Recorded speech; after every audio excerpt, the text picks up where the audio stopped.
They say London is a city of candles trying not to drown. The winter of 1768 pressed damp into the lungs, and the lamps along Holborn sputtered like men too poor to cough. By day I copied testimonies at the Old Bailey, names and miseries pinned like butterflies. The first letter arrived folded like a surgeon's note, sealed with cheap wax impressed by a scratched lamp with torn skirts. The pamphleteer called the author the rag-picker. The note said, "By Friday's 10th hour, a girl will be cut in 7 dials beneath the extinguished lamp of St. Giles Parish, number 44. She will be held by the hair." I showed it to Lydia Hart at Salter's Coffee House. She owned a watchmaker's hands, small, careful, impatient.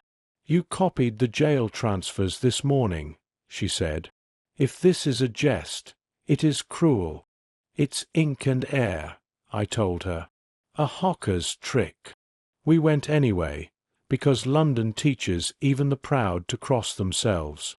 7 Dials wore its usual perfume of gin and soot. The parish lamp numbered 44 guttered weekly. The hour came and went. We breathed again. Then the night watch's rattle clacked down the alley, and a lantern climbed the stones. Beneath the post, a girl slumped with her hair twisted in a fist that did not belong to her. There was little blood. Her throat had been held shut. Bow Street's Hale shouldered through, square-built, a face that Winter liked. He eyed the letter, then me. "You get many prophecies at the court, clerk?" "I get lies that pay a shilling," I said. "If this rag-picker writes again, bring it to me," he said. "Not to your friends with presses." Lydia's mouth flattened. "If the letters save a life, runner, you may read them at leisure." On Sunday, a second letter came by a boy who would not meet my eye. By Tuesday's dawn, a debtor newly loosed from Newgate will float at Blackfriars Stairs. He will be marked behind the ear. The city will look away. I had copied the orders for debtor releases that afternoon. "Someone reads you while you work," Lydia said. That week at court a laundress took a brand for a pewter plate. A sailor caught 7 years for a napkin. I wrote it while a juryman snored and Lydia counted seconds on a watch mended for a barrister who would not pay. I dreamed of lamps hung upside down, draining light like wine. The watchman muttered of runners and runners, the crowd already rehearsing its stories. A costermonger swore a giant had stepped from a doorway. A child said a rat had spoken and told the girl to kneel. I wrote none of it, but my mind wrote despite me. The angle of the wrist, the polish worn off the lamp-post where hands had clutched in other nights, the habit London has of arranging facts because facts sell only when dressed. Hale's men took the body up like carpenters moving a plank. Lydia watched their hands more than their faces. "No lividity on the back," she murmured. She was kept upright. "You are a watchmaker," I said. "I am a watcher," she said. "There is always more to keep than time." When we parted, bells carried over the roofs. I walked back to Shoe Lane with my shoulders hunched as if the night itself could pick a pocket. The letter under my pillow felt like a talisman or a theft. I could not decide which. We went to Blackfriars before moonset, lampmen moving like ghosts. The tide slapped at the stairs. A barge roped to a ring knocked wood against stone like a slow clock. Hale was already there with 2 men and a blanket. He did not ask why we had come. The river answered for us. A shape bumped the bottom step and turned a face to air. Behind his right ear a clean puncture showed, as if a bodkin had whispered there. "Keep back," Hale said. He did not unfold the blanket until the dawn was a line. "Bodkins don't drown men," Lydia said, steady now. "They mark bodies for errands in daylight." "You speak like you have bought one," Hale said. "I mend watches for surgeons," she replied. "Their hours break constantly." Back in Shoe Lane, a third letter waited beneath my door. The seal had smeared, but the ragged lamp showed. "This city starves its dead," it said. "On Thursday a cart will bear a pauper from St. Giles' workhouse toward Potter's Field. It will not arrive. The body will be elsewhere, and loved for the wrong reasons." I took it to Dr. Halcroft at St. Bartholomew's, who had once bought my reports to study the language of wounding. His theatre was quiet, benches, sawdust, and a smell like salted beef. "Bodies are lawful only for certain crimes," he said, tapping the paper with a probe. "The rest are buried, in theory. In practice, London eats itself. There are men who supply us. If a woman is murdered in 7 Dials, I promise you she will not come to my knife." "Hale will ask you," I said. "He may threaten and drink and leave satisfied," Halcroft said. "He is efficient." At the gate Lydia had a handbill pinned and was pricking tiny crosses with a needle. "Failing lamps," she said. "They share one contractor, Mr. Ferris, off Drury Lane. Tonight he mends a post by St. Andrew's, then goes to the workhouse." "How do you know?" "Because boys talk," she said, "and because greedy men keep a single road between their trades. We will meet him there." Hale's blanket was coarse soldier's wool. He wrapped it over the drowned man as if the city might look kinder with one sin hidden. "I've seen this puncture before," he said finally. "Opiate at the mark. Stops prayer and struggle. Useful if you want a body quiet and unbruised." "What will you tell his creditors?" I asked. "That the river is God and God takes tithes," he said, and for a breath I liked him less than the fog. Then softer, "I'll tell his sister he did not know the water." We stood with the lamplighters when they snuffed the wicks for day, thimble caps settling over flame. London looked naked without its scattered stars. It made promises to itself in the weak light and broke them by noon. Bartholomew's courtyard smoked with kitchen fires. Halcroft showed me a grinning skull gone brown with age. "We are not butchers," he said.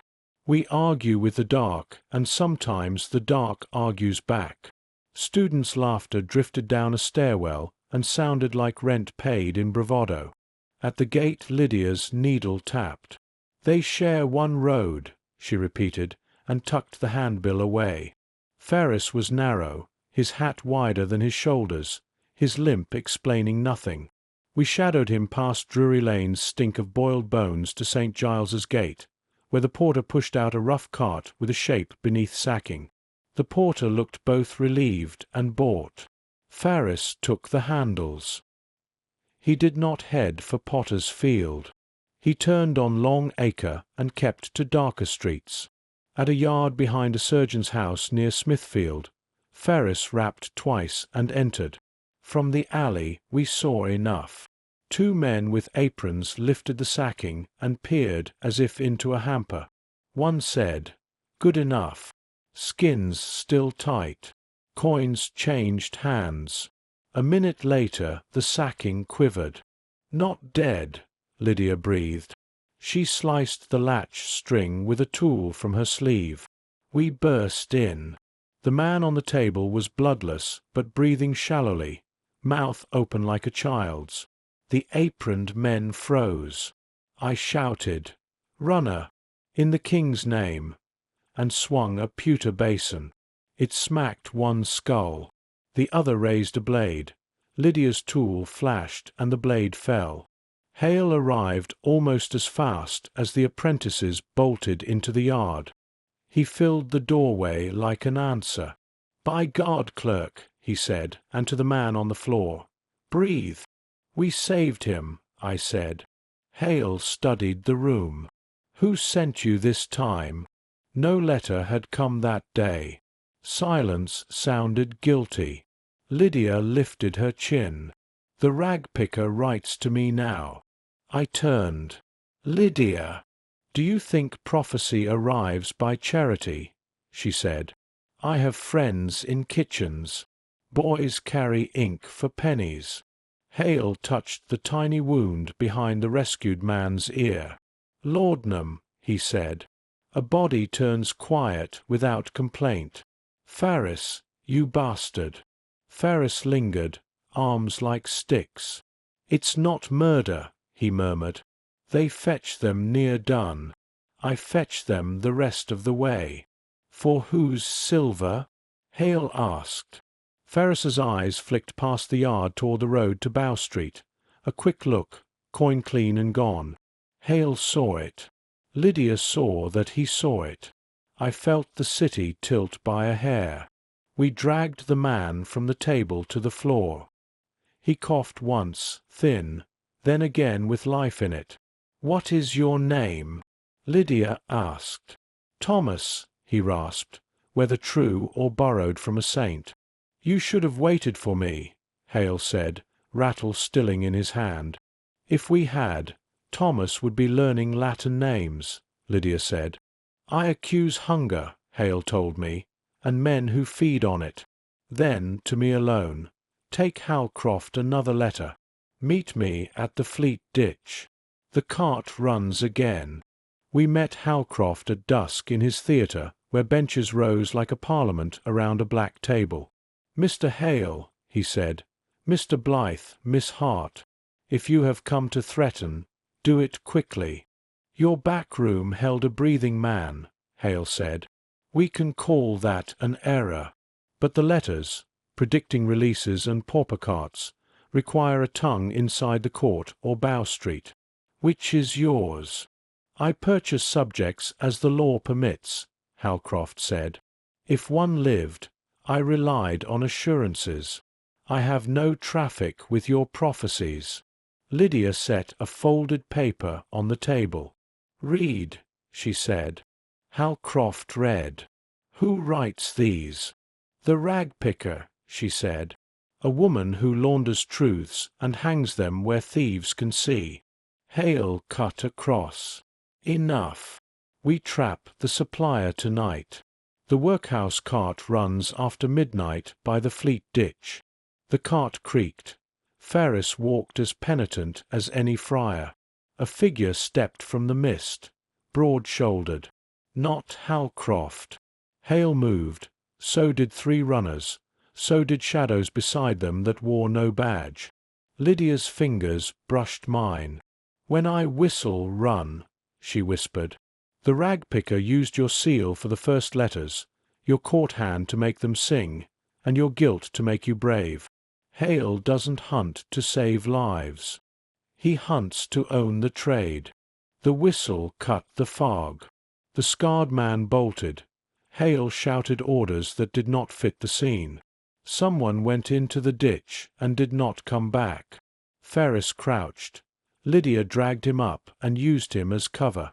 Hale grappled the scarred man at the lip. The water took him. After, in the grey, Hale wiped his mouth. "Bring me your seal and your name," he told Lydia, "or I take you to Newgate until you cough ink." "You'll do none of that," she said.